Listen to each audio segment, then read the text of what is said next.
आज के इस इंटरेस्टिंग वीडियो लेक्चर में हम सीखने वाले हैं फ्रेजेस, और ये फ्रेजेस हम सीख के इंग्लिश में देखेंगे कि ग्रोप कैसे होता है। ये फ्रेजेस ना इंग्लिश में बहुत ग्रोप करेंगे हमारी इंग्लिश को। तो ये फ्रेजेस बिना सीखे ना आपकी इंग्लिश अधूरी है। तो चलो इंग्लिश अधूरी को आप पूरी करते हैं इस वीडियो लेक्चर के माध्यम से, और इंग्लिश में और ग्रो करते हैं कि कैसे हम सेंटेंसेस डेली यूजेस कैसे करते हैं, और 20 कॉमन इंग्लिश फ्रेजेस सीख के अपनी इंग्लिश को और ग्रो करते हैं और पोलाइटली करते हैं, क्योंकि ये सेंटेंसेस हमें डेली लाइफ में उपयोग होते हैं और हम डेली बोलते हैं, बट हमको कई बार पता नहीं होता है। तो यदि आप इंग्लिश के लर्नर हैं तो इस वीडियो को कंप्लीट देखिएगा। ये वीडियो आपके लिए बहुत रियली हेल्पफुल रहने वाली है। सो बिना स्किप किए जरूर देखिए, और यदि आप चैनल में नए सब्सक्राइब जरूर कर दीजिएगा, क्योंकि नोटिफिकेशन आपको मिलते रहे और आप इंग्लिश 0 लेवल से सीखते रहें। तो चलिए सीखते हैं यहाँ। तो सबसे पहले 20 कॉमन इंग्लिश फ्रेजेस, और बहुत सारे स्टूडेंट्स में मिला मैंने फ्रेजेस पढ़ाने के दौरान में और इंग्लिश के लेक्चर में कि फ्रेजेस तो याद कर लेते, लेकिन फ्रेज क्या होता है उनको पता नहीं होता। तो मैंने फ्रेज भी यहाँ पर एक्सप्लेनेशन किया है, तो ये भी जानिए फ्रेज होते क्या है। A group of words that works together in a sentence but does not contain a subject. Means शब्दों का समूह जो एक वाक्य में एक साथ काम करता है, जो एक वाक्य में एक साथ काम करता है और उसमें कोई न विषय मीन्स सब्जेक्ट और क्रिया नहीं होती। Does not contain verb in subject that, कोई उसमें एक्शन नहीं होता है, ना ही क्रिया होती है। तो a group of words in a sentence work together. Okay, तो चलिए अब सीखते हैं कि हम तो जान गए कि फ्रेज क्या होती है। तो फ्रेज के बारे में हमने पता कर लिया कि ये ग्रुप शब्दों का क्या है, समूह होता है जो एक वाक्य में एक साथ काम करता है और इसमें कोई भी क्रिया और कोई भी सब्जेक्ट नहीं होता है। ये होता है फ्रेज की डेफिनेशन। तो फर्स्ट ऑफ ऑल फ्रेज को जानने से पहले फ्रेज की डेफिनेशन को हमें जानना जरूरी था।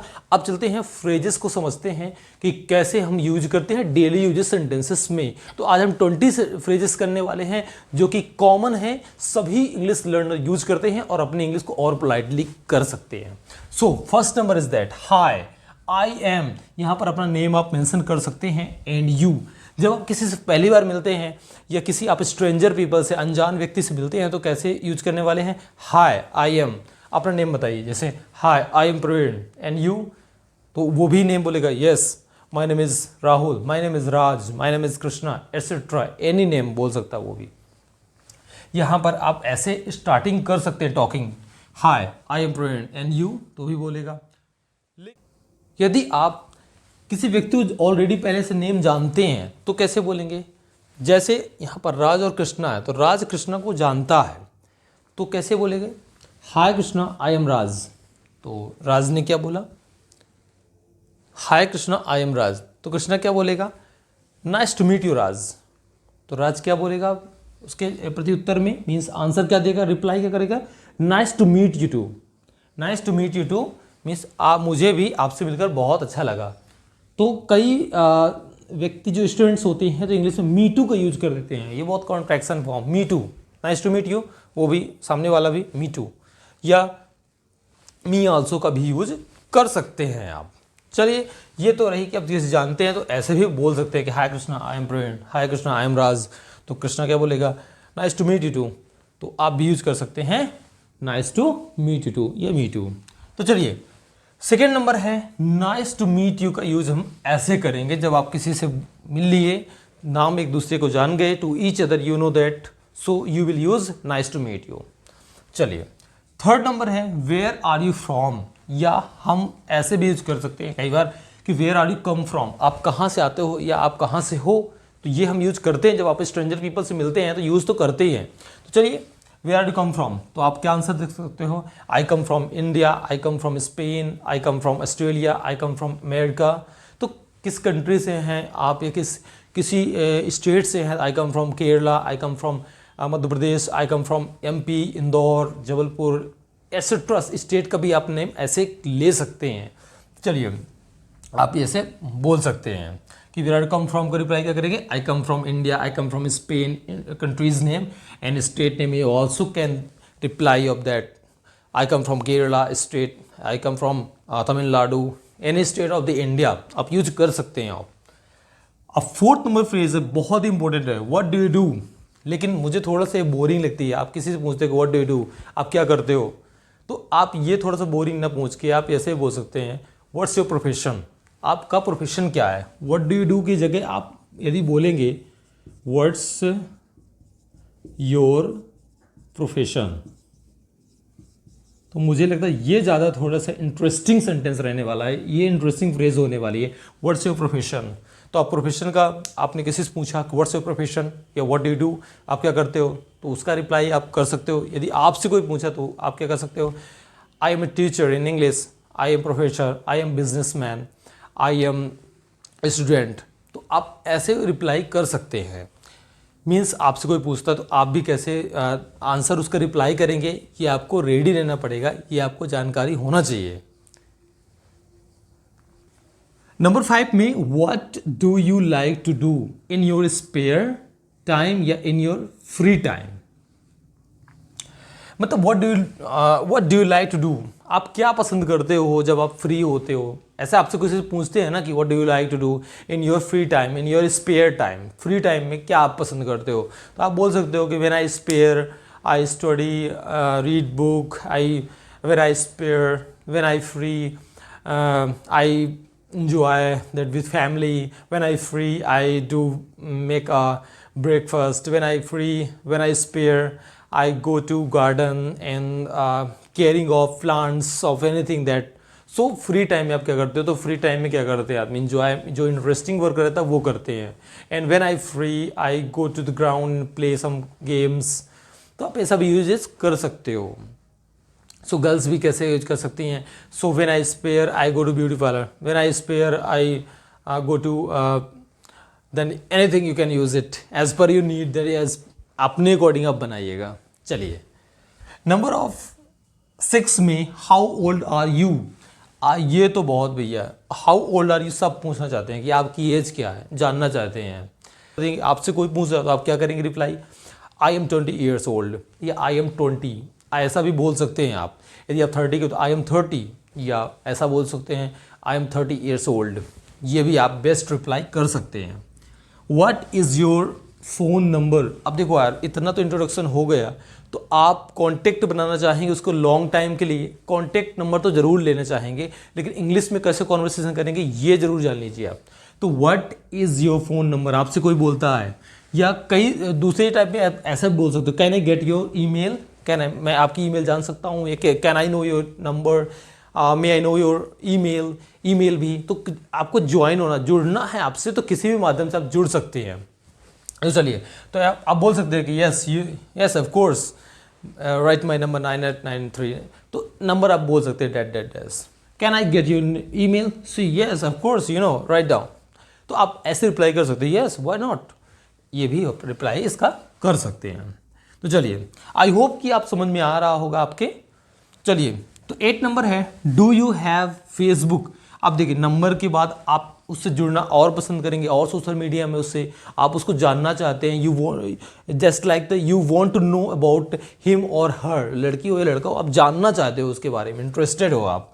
डू यू हैव फेसबुक, क्या आपके पास फेसबुक यूज़ करते हो, या आप बोल सकते हो आर यू ऑन फेसबुक, क्या आप फेसबुक यूज करते हो, तो आप रिप्लाई कर सकते हो यस आई यूज़ फेसबुक, या आई ऑन माई फेसबुक, तो आप ऐसा बोल सकते हो कि यस ऑफ कोर्स। या आप नहीं करते हो तो आप नहीं बोल दीजिए कि no I don't use Facebook और other social media platform, right. So 9 number में है थैंक यू सो मच। इतना थोड़ा सा कॉन्टेक्ट नंबर मिलने के बाद तो थैंक यू सो मच कहना बनता है, तो आप बोल सकते हो थैंक यू सो मच। अब देखो थैंक यू सो मच भी कई तरह के होते हैं, यदि आपको कोई नंबर नंबर दे दिया तो उसके लिए भी थैंक यू अलग होता है। यदि समटाइम्स मान लीजिए कि ब्रेकफास्ट दे दिया, आपको लंच दे दिया, डिनर दे दिया, तो उसके लिए भी थैंक यू आप उसके इतना मत बोलिए, मुझे लगता है कि ये ज़्यादा बेटर होगा आप यदि बोलेंगे कि thank you so much for dinner, thank you so much for book, thank you so much for your opinion, thank you, ऐसा बोल सकते हैं आप। यहाँ पर ऐसा भी बोल सकते हैं thank you so much for, यदि वर्ब है तो उसमें आईएनजी फॉर्म लगाएंगे, जैसे thank you so much for your helping, right ना, थैंक यू, राइट। जो कोई भी वर्ब आएगा तो उसमें आईएनजी फॉर्म लगाइए। Thank you so much for your coming, thank you so much for your thinking, thank you so much for your smiling, thank you so much for your laughing, आपकी हंसी के लिए धन्यवाद। आपकी अप्रिसिएशन के लिए धन्यवाद। ऐसे आप धन्यवाद भी कई प्रकार से, थैंक यू भी ना कई प्रकार से बोलिए, क्योंकि आप इंग्लिश के लर्नर हैं तो जीरो में नहीं कि आप thank you so much, thank you ऐसा मत बोलिए, आप उसको तरीके से बोलिए। Thank you so much for your complication, thank you so much for your smiling, thank you so much for your commitment. ऐसा आप बोलना सीख लीजिए, क्योंकि आपको इंग्लिश में बहुत कुछ बोलना है और बहुत कुछ सीखना है। क्योंकि मैं आपको इंग्लिश जीरो लेवल सिखा रहा हूँ, इंग्लिश बोल के दिखवाऊंगा आपको, आप इंग्लिश में बातें करेंगे ज़रूर। देखिए चलिए 10 नंबर है, I really appreciate it for dinner. I appreciate, किसी की प्रशंसा भी करते हैं ना तो आप ऐसे करिए, आई रियली अप्रिशिएट इट, आपकी कोई हेल्प करता है, I really appreciate for your help, I really appreciate for your commitment. आप किसी से प्रशंसा, आप उसको अप्रिशिएट भी करें ना तो ऐसे नेम लेके, I really appreciate for your dinner, I really appreciate for your thinking, I really appreciate for your breakfast. तो ऐसे आप बोलेंगे, अप्रिशिएट भी करेंगे ना किसी का तो नेम उसके साथ में ऐड करेंगे कि आप अप्रिशिएट किस चीज़ का आप कर रहे हैं, तो वो भी आप ऐड करिए। तो चलिए अब नेक्स्ट नंबर सीखते हैं। 11 नंबर है एक्सक्यूज़ मी। एक्सक्यूज़ मी का बहुत सारे यूज़ करते हैं। यदि आपको साइड लेना तो एक्सक्यूज़ मी प्लीज़ साइड, आपको कुछ बोलना है, excuse me may I speak, excuse me let me speak. तो एक्सक्यूज़ मी बहुत फेमस फ्रेजेस है, आपको बोलना आना चाहिए और आप बोलना का स्टार्ट करिए बोलना। तो excuse me you drop wallet, what time it is, ऐसा भी बोल सकते हैं। Excuse me you drop your wallet, आपका वॉलेट गिर चुका है। तो आप किसी से बोलना चाहते हो ना स्टार्टिंग में, तो आप एक्सक्यूज़ मी वर्ड का यूज़ करिए अपने आप डेली यूज सेंटेंसेस में। या आप बोल सकते हैं excuse me what time it is, तो हेलो हाय ना बोल के hello what is time it is, तो ऐसा ना बोलिए, excuse me what time it is, ऐसा बोलिए आप, तो ज़्यादा मोर फॉर्मल लगेंगे आप। तो ऐसे सेंटेंस को आप सीख लीजिए, लर्न कर लीजिए और बोलिए अपने डेली यूज सेंटेंसेस में गाइज। सो नेक्स्ट नंबर है आई am sorry. I am sorry, थोड़ी सी भी मिस्टेक होती है ना तो आप फॉर्मल तरीके से बनिए, I am sorry for being late, I am sorry for disturbing you, I am sorry for disturb this class. तो आप ऐसी यूजेस करिए, क्योंकि आप कोई ना मतलब आपसे एंग्री ना होने पाए, लगे कि हाँ you are politely to speak in English और सेंटेंसेस और any language that must be politely you have to do. तो पोलाइटली तो होना ही पड़ेगा। तो पोलाइटली होने के लिए मैं इंग्लिश में आपको फ्रेजेस देता हूँ, आप इनको लर्न करके बोलिए भी। तो चलिए एक्सक्यूज मी या I am sorry for being late, मैं लेट के लिए क्या कर रहा हूँ, sorry, I am sorry for disturbing your sleeping time, है ना, ऐसे बोल सकते हैं आप। तो चलिए आप बोलेंगे what do you think, what do you think, आप क्या सोचते हैं। आप किसी के बारे में बोल सकते हैं, जैसे आप फ्रेंडशिप करना चाहते हो तो आप बोल सकते हैं कि what do you think our friendship, what do you think our marriage, अपने शादी के लिए क्या सोचते हो, ऐसे भी आप यूज कर सकते हो। What do you think our our future, है ना, आप यूज कर सकते हैं कि what do you think about your career, अपने करियर के बारे में क्या सोचते हो आप। तो आप बोल सकते हो, यदि आपसे कोई बोलता है तो आप बोल सकते हो कि I think I must secure our future. तो आप ऐसा बोल सकते हैं, कैसे, व्हाट डू यू थिंक का रिप्लाई कर सकते हैं कि I think I should give my time to grow our future, I think you must take a time, हमें टाइम लेना चाहिए, आई थिंक आप ऐसे आई थिंक करके सेंटेंसेस को आप बिल्कुल सिंपल सेंटेंस से बनाइए। जैसे मैंने आपने को वीडियो लेक्चर में दे चुका हूँ सिंपल सेंटेंस कैसे बनाते हैं। तो यदि आपने वीडियो नहीं देखी है तो जाके देखिए ज़रूर।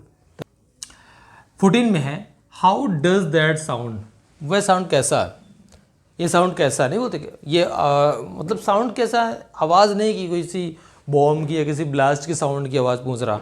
मतलब आपसे कोई पूछा गया कि today we are going to dinner, how does that sound, ये साउंड कैसा है, मतलब ये आवाज़ कैसा है।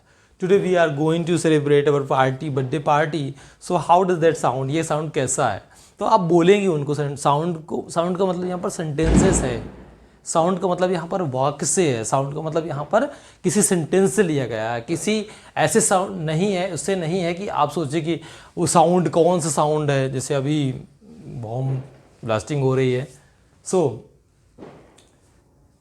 दैट साउंड्स ग्रेट, आप कोई पूछा कि हाउ डज दैट साउंड, तो आप बोल सकते हो, रिप्लाई कर सकते हो दैट साउंड्स ग्रेट, यार ये अच्छा है, ये सुनकर बहुत अच्छा लगा, that sounds to be great, that sound great, आप बोल सकते हो। How does that sound, that sound great, आप इसका रिप्लाई कर सकते हैं।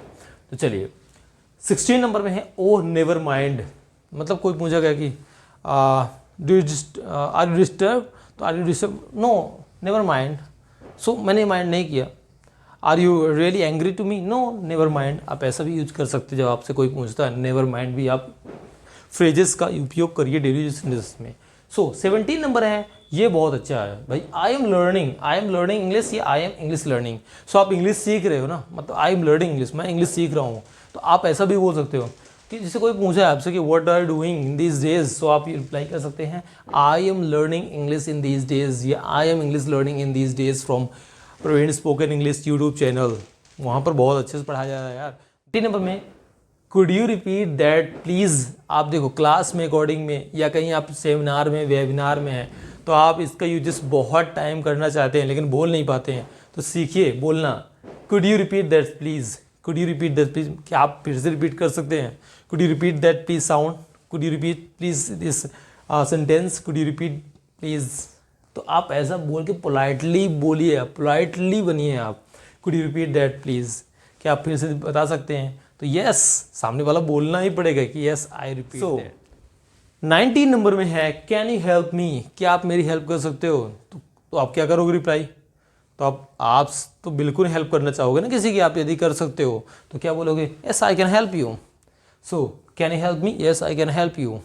सो ये यूजेस करिए आप। किसी से आप हेल्प मांगना चाहते हैं तो आप बोलिए can you help me please, can you help me, do you have extra pen, तो आप ऐसा बोलिए। Do you have extra pen के पहले आप बोल सकते हो can you help me, do you have extra pen, can you give me, तो आप ऐसा बोल सकते हो कि आप मुझे दे सकते हैं। सो can you help me your water, can you help me your water, yes I can give you drink water. So can you help मी का बहुत सारी यूजेस होता है, ये क्वेश्चनेटिव तरीके से बोलते हैं, और मोरली इंग्लिश लर्नर इसको सीख के बहुत अच्छा बोल सकते हैं। So I am looking for, जैसे आपसे कोई क्वेश्चन पूछता है what are you looking for, क्या आप सोच रहे हो? लुकिंग फॉर का मतलब यहाँ पर देखना नहीं है कहीं, आप यहाँ पर सर्चिंग से भी है कि I am looking for career, I am looking for opportunity, I am looking for job, I am looking for going there, I am looking for anything that etcetera, you can use I am looking for a job, आप uses कर सकते हो।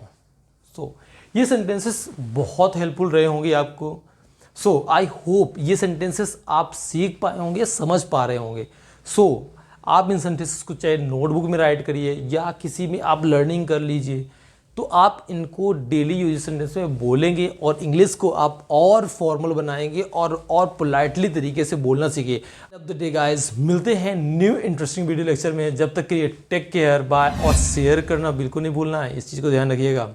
Take care.